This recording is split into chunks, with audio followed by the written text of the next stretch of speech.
Tu sais, genre une espèce d'appareil, tu sais, avec les deux micros. Tiens, comme ça, en fait. X-Force, tu vois. C'est la Fox, n'oubliez pas. T'es prêt? Non, attends, non, je suis pas encore prêt. T'es pas encore prêt? Transformation X-Force. Non. Ça va pas du tout. Hein. Non. Là, t'es fatigué, là. Là, il te manque du sommeil un peu. Là. Il faut que je change de vie. Ouais. Mais attends. Salut à tous. Donc lui, c'est... Sean, et lui c'est... Ok. Bienvenue sur Heroes Universe.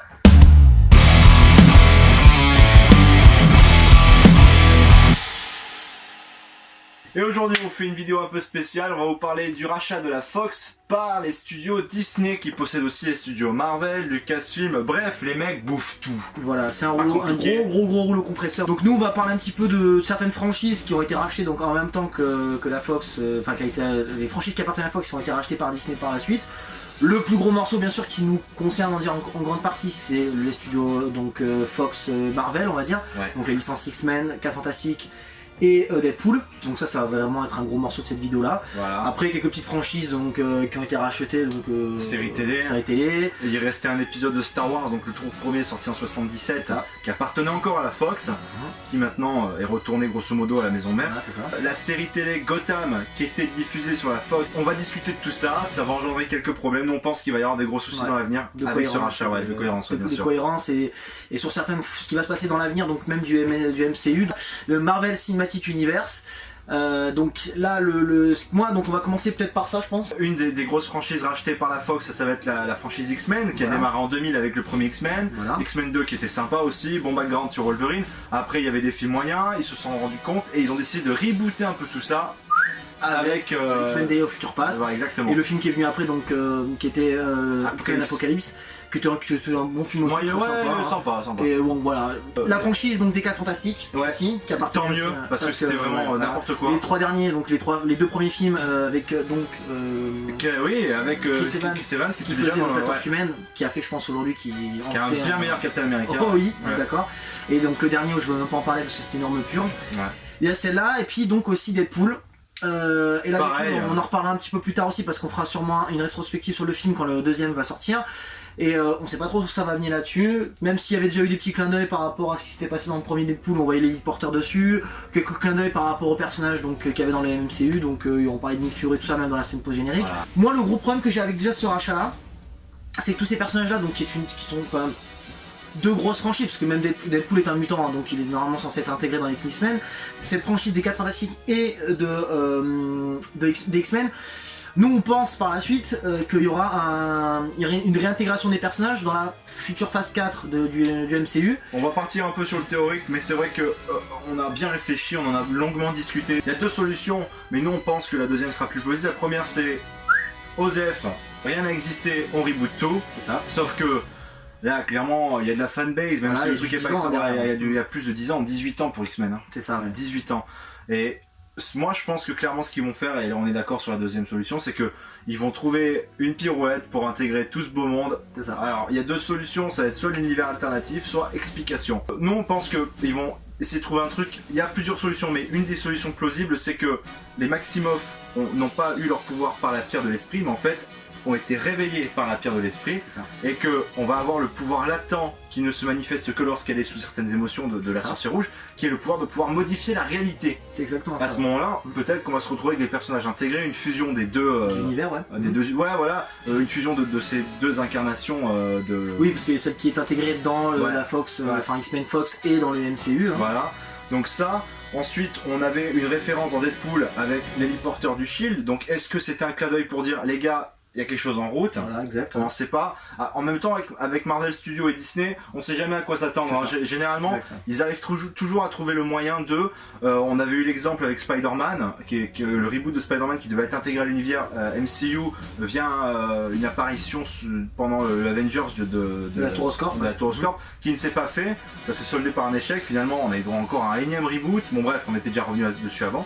Là, clairement, il va y avoir beaucoup de problèmes à gérer avec ce rachat. Moi Moi aussi, personnellement, je suis pas confiant. Je pense pas que ce soit une bonne chose. Moi non plus, ouais. Parce que même si, d'accord, on n'a pas tous les personnages qui sont au même endroit, donc avec tous les futurs films qui vont sortir par la suite, donc que ça soit le prochain X-Men et les New Mutants qui sont intégrés, ils ont essayé de chercher un espèce d'ambiance de film complètement différente.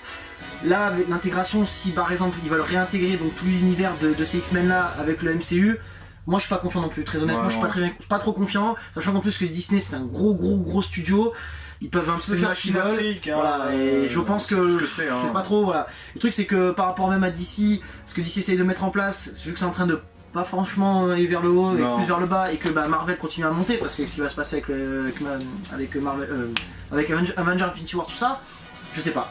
Mais on n'est pas très confiant quoi. Ouais, pour revenir sur DC, il y a une série de DC qui est hostée par la Fox, c'est Gotham, on l'a dit en début de vidéo.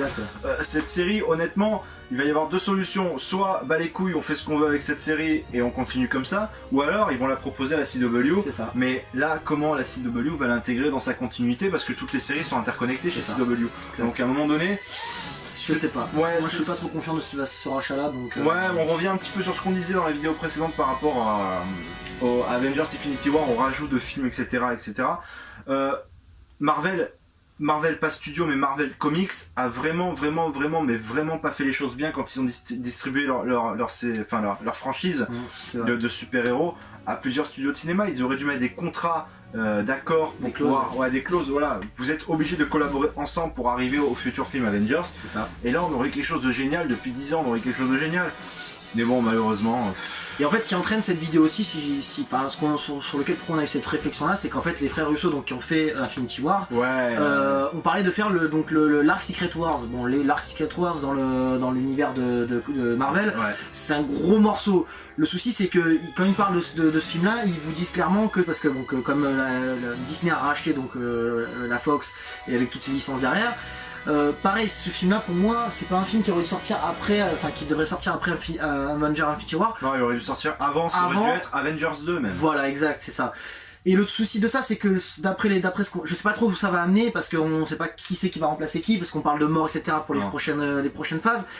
Et puis réintégrer autant de personnages, et si par exemple ils doivent tout rebooter complètement et qu'ils enlèvent complètement ça, vous imaginez recaster tous les personnages, alors que je pense qu'on avait des bons personnages qui avaient été recastés même par la suite, parce que comme on disait tout à l'heure, James McAvoy et Michael Fassbender pour les deux personnages principaux qui sont dans X-Men, recasser tout ça, sauf bien sûr Wolverine, parce qu'on sait que Hugh Jackman bien que apparemment on aurait eu des rumeurs, alors bien sûr ça reste à confirmer, mais plusieurs articles évoqueraient la présence de Hugh Jackman sur le tournage d'Avengers 4 l'année dernière. C'est ça.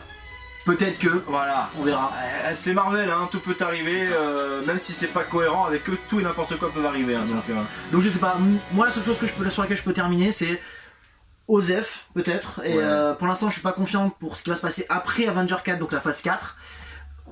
On va bien voir ce que ça va donner, s'ils vont avoir des idées. Là peut-être au Comic-Con de San Diego au mois d'août, on aura des grosses annonces. On verra bien, je pense que parce que le rachat sera réintégré je pense parce que là ça y est, ça a été racheté pour 56 milliards ou 54 milliards, un truc comme ça, donc on verra bien. Je pense que Marvel savent où ils vont. Et on les aide pour la suite hein, je pense. Donc, on n'est pas confiant, mais bon, voilà, on verra quoi. Voilà. Ce sera tout pour cette vidéo et à bientôt. À la prochaine. Ciao. Oh, où tu crois que tu vas toi? T'as vu ça un peu? Ouais, qu'est-ce qui se passe? Mais regarde, abonne-toi. Ouais, abonne-toi, qu'est-ce qu'il y a? Abonne-toi. Allez, lâche un pouce. Allez, sois cool.